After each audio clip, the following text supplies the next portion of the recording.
संविधान दिवस आज देश भर में मनाया जा रहा है। राष्ट्रपति ने वीडियो कॉन्फ्रेंस के माध्यम से लोगों को संविधान की प्रस्तावना का पाठ पढ़ाया।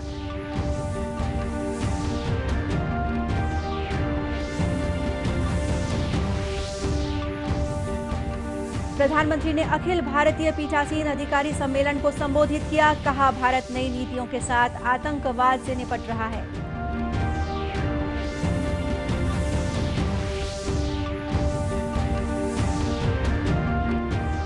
छत्तीसगढ़ में कोरोना मरीजों की संख्या 2,29,000 के पार। संक्रमण से बचाव के लिए लोगों से दिशा निर्देशों का पालन करने की जा रही है अपील।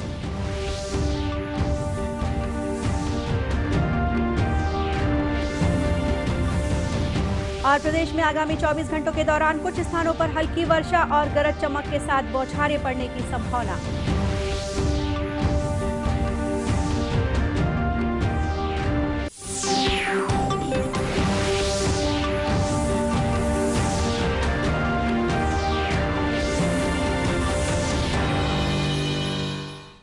नमस्कार, आप देख रहे हैं दूरदर्शन समाचार। मैं हूं गोपा सान्याल। अब समाचार विस्तार से। राष्ट्र आज संविधान दिवस मना रहा है। इस अवसर पर राष्ट्रपति रामनाथ कोविंद ने भारत के संविधान की प्रस्तावना का पाठ पढ़ाया। उन्होंने राष्ट्रपति भवन से प्रस्तावना का पाठ कराया, जिसे दूरदर्शन द्वारा प्रसारित किया गया और इसमें देश के विभिन्न भागों से लोग शामिल हुए। इसका गुजरात के केवड़िया से भी सीधा प्रसारण किया गया, जहां अखिल भारतीय पीठासीन अधिकारियों के 80वें सम्मेलन में भाग ले रहे अधिकारियों ने राष्ट्रपति के साथ पाठ किया। हम भारत के लोग भारत को एक संपूर्ण प्रभुत्व संपन्न समाजवादी पंथ निरपेक्ष लोकतंत्रात्मक गणराज्य बनाने के लिए तथा उसके समस्त नागरिकों को सामाजिक, आर्थिक और राजनैतिक न्याय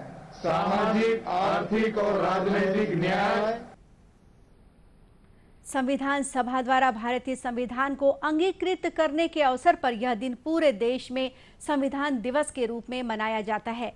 यह दिन राष्ट्रीय कानून दिवस के रूप में भी मनाया जाता है। देश के वर्तमान संविधान 26 नवंबर 1949 को संविधान सभा द्वारा अंगीकृत करने के बाद इसे 26 जनवरी 1950 में लागू किया गया। संविधान प्रारूप समिति के अध्यक्ष के रूप में डॉक्टर भीमराव अंबेडकर की महत्वपूर्ण भूमिका को नमन करने के लिए वर्ष 2015 में सरकार ने पहली बार यह दिवस मनाने का निर्णय लिया। इधर छत्तीसगढ़ में भी संविधान दिवस पर अनेक कार्यक्रम आयोजित किए जा रहे हैं। इस अवसर पर राज्यपाल अनुसुईया उइके ने राजभवन में संविधान की प्रस्तावना का पठन किया। मुख्यमंत्री भूपेश बघेल ने संविधान दिवस पर स्कूल शिक्षा विभाग द्वारा आयोजित राज्य स्तरीय वेबिनार को संबोधित करते हुए कहा कि व्यक्ति की गरिमा और राष्ट्र की एकता सुनिश्चित करना हमारा संविधान का अंतिम लक्ष्य है। हम सबको ये संकल्प लेना होगा कि हम अपने महान संविधान की रक्षा के लिए सदैव तत्पर रहेंगे। राजधानी रायपुर में कलेक्ट्रेट के पास स्थित डॉक्टर अंबेडकर की प्रतिमा के सामने संविधान दिवस पर कार्यक्रम का आयोजन किया गया। कार्यक्रम के बाद भारतीय बौद्ध महासभा की उपाध्यक्ष डॉक्टर प्रज्ञा तारम ने कहा कि जन जागरूकता से ही संविधान को बचाया जा सकता है। संविधान को बचाने के लिए हम भरपूर प्रयास कर रहे हैं, जन जागृति ला रहे हैं और हर संविधान को प्रेमियों को समझा रहे हैं कि संविधान को बचाने के लिए अपना वोट अच्छे व्यक्ति को दे, समाज को दे। महासभा के प्रदेश महासचिव भोजराज गौरखड़े ने कहा कि भारतीय संविधान में समानता का अधिकार भी है, जो सबके लिए लागू है। दिवस हम लोग यहाँ पर मनाने जा रहे हैं भारतीय बौद्ध महासभा छत्तीसगढ़ और रायपुर जिला के तत्वाधान में।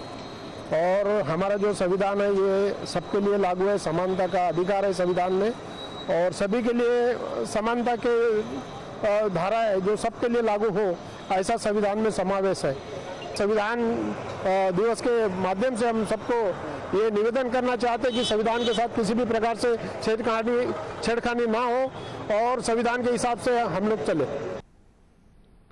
वहीं दुर्ग जिले में भी अर्धसैनिक बलों ने संविधान दिवस मनाया। भिलाई में आयोजित कार्यक्रम में सीमा सुरक्षा बल के अधिकारियों और जवानों ने संविधान के प्रति अपनी आस्था व्यक्त की। सीमा सुरक्षा बल के कार्यवाहक महानिरीक्षक एएस मलिक ने जवानों को संविधान के प्रति निष्ठा बनाए रखने की शपथ दिलाई। 50 को भारत का संविधान लागू होने से पहले 26 नवंबर 1949 को इसे अपनाया गया था। संविधान दिवस के अवसर पर भिलाई के पावर हाउस चौक पर स्थित डॉक्टर भीमराव अंबेडकर की प्रतिमा पर श्रद्धा सुमन अर्पित किए गए। साथ ही लोगों ने संविधान पर आस्था प्रकट करते हुए सामूहिक पाठ किया। प्रधानमंत्री नरेंद्र मोदी ने कहा है कि भारत अब आतंकवाद से निपटने के लिए नई नीतियां अपना रहा है। गुजरात के केवड़िया में वीडियो कॉन्फ्रेंसिंग के माध्यम से आज 80वें अखिल भारतीय पीठासीन अधिकारी सम्मेलन के समापन सत्र को संबोधित करते हुए उन्होंने कहा कि भारत 26/11 के आतंकी हमले के घावों को नहीं भूल सकता। उन्होंने कहा कि पाकिस्तान के आतंकवादियों ने इस दिन 2008 में मुंबई पर हमला किया था, जिसमें विदेशी नागरिकों और पुलिस कर्मियों सहित कई लोगों की जानें गई थी। प्रधानमंत्री ने उन सभी लोगों को श्रद्धांजलि दी। साथियों, आज की तारीख देश पर सबसे बड़े आतंकी हमले के साथ भी जुड़ी हुई है। 2008 में पाकिस्तान से भेजे गए आतंकियों ने मुंबई पर धावा बोल दिया था। इस हमले में अनेक लोगों की मृत्यु हुई थी। अनेक देशों के लोग मारे गए थे। मैं मुंबई हमले में मारे गए सभी लोगों को अपनी श्रद्धांजलि अर्पित करता हूं। इस हमले में हमारे पुलिस बल के कई जांबाज शहीद हुए थे, मैं उन्हें भी नमन करता हूं। मुंबई हमले के जख्म भारत भूल नहीं सकता। अब आज का भारत नई नीति, नई रीति के साथ आतंकवाद का मुकाबला कर रहा है। प्रधानमंत्री ने कहा कि भारतीय संविधान की कई विशेषताएं हैं, लेकिन इन सब में एक खास विशेषता कर्तव्यों के महत्व की है। गांधी जी मानते थे कि अधिकारों और कर्तव्यों के बीच घनिष्ठ संबंध है, इसलिए जब हम अपने कर्तव्यों का पालन करेंगे तो अधिकार स्वतः ही सुरक्षित हो जाएंगे। खबरों का सिलसिला आगे भी जारी रखेंगे। फिलहाल वक्त है एक छोटे से ब्रेक का।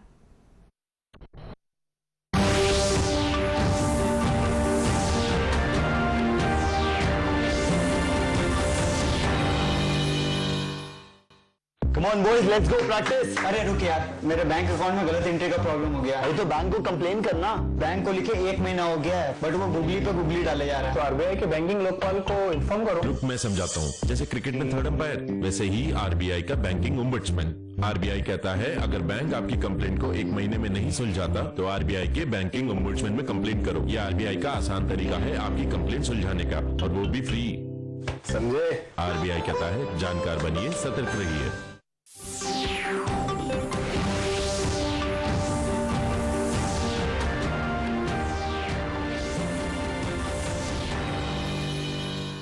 ब्रेक के बाद एक बार फिर स्वागत है आपका दूरदर्शन समाचार में।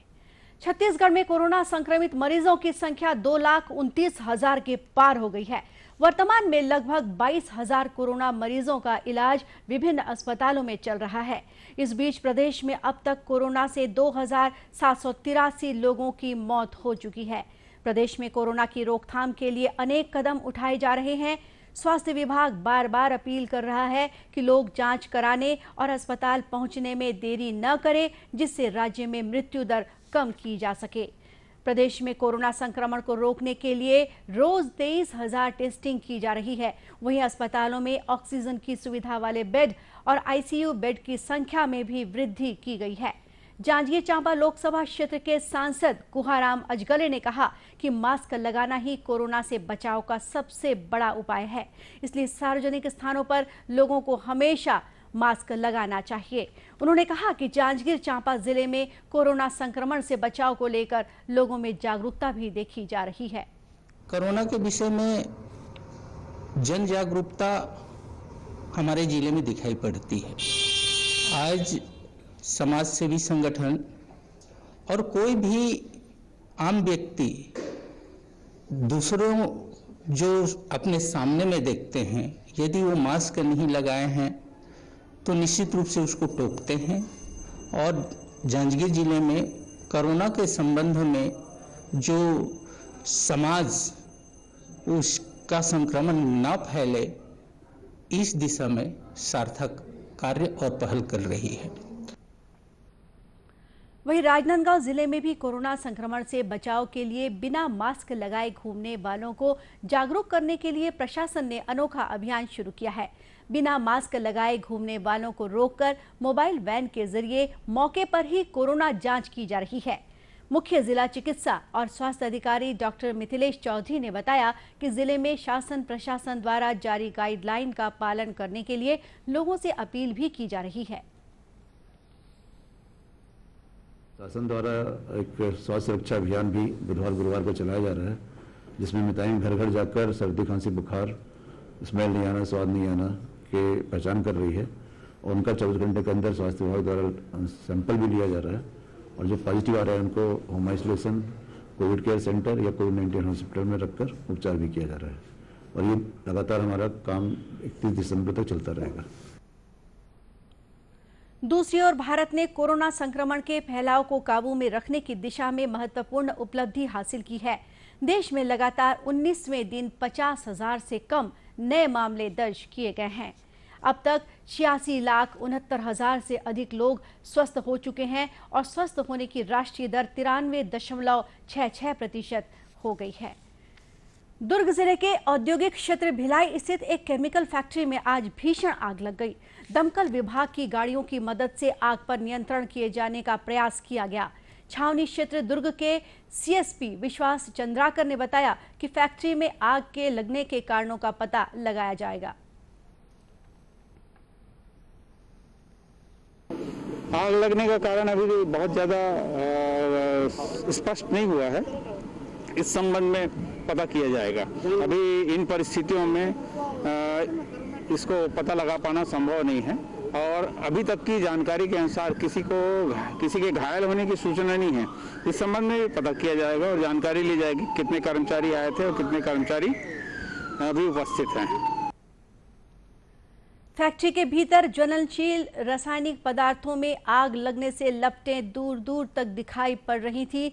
आगजनी में किसी के हताहत होने की खबर नहीं है। और अब मौसम। प्रदेश में आगामी 24 घंटों के दौरान कुछ स्थानों पर हल्की वर्षा और गरज चमक के साथ बौछारें पड़ने की संभावना है। मौसम विभाग के मुताबिक चक्रवात निवार का असर छत्तीसगढ़ में भी देखने को मिल रहा है। इसके प्रभाव से राजधानी रायपुर सहित प्रदेश भर में आज दिन भर आसमान में बादल छाए रहे। वहीं प्रदेश के सभी संभागों के तापमान में विशेष बदलाव नहीं हुआ है।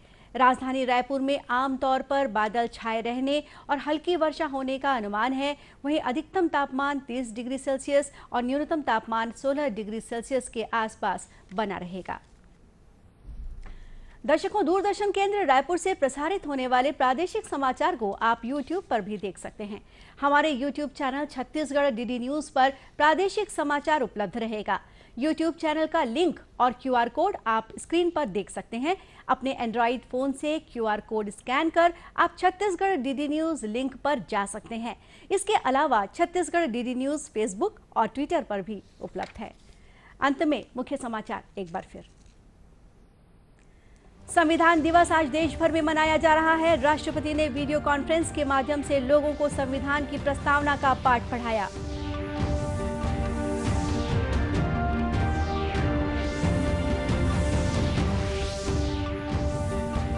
प्रधानमंत्री ने अखिल भारतीय पीठासीन अधिकारी सम्मेलन को संबोधित किया। कहा, भारत नई नीतियों के साथ आतंकवाद से निपट रहा है।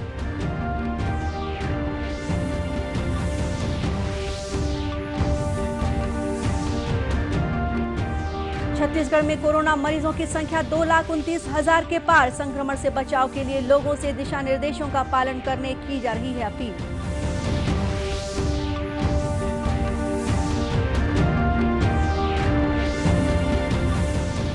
और प्रदेश में आगामी 24 घंटों के दौरान कुछ स्थानों पर हल्की वर्षा और गरज चमक के साथ बौछारें पड़ने की संभावना। दर्शकों, कोरोना से बचाव के लिए मास्क और सैनिटाइजर के साथ ही सोशल डिस्टेंसिंग का भी पालन करें। कोरोना को हराना है, मास्क जरूर लगाना है। और इसी के साथ ये समाचार बुलेटिन यही समाप्त हुआ। नमस्कार।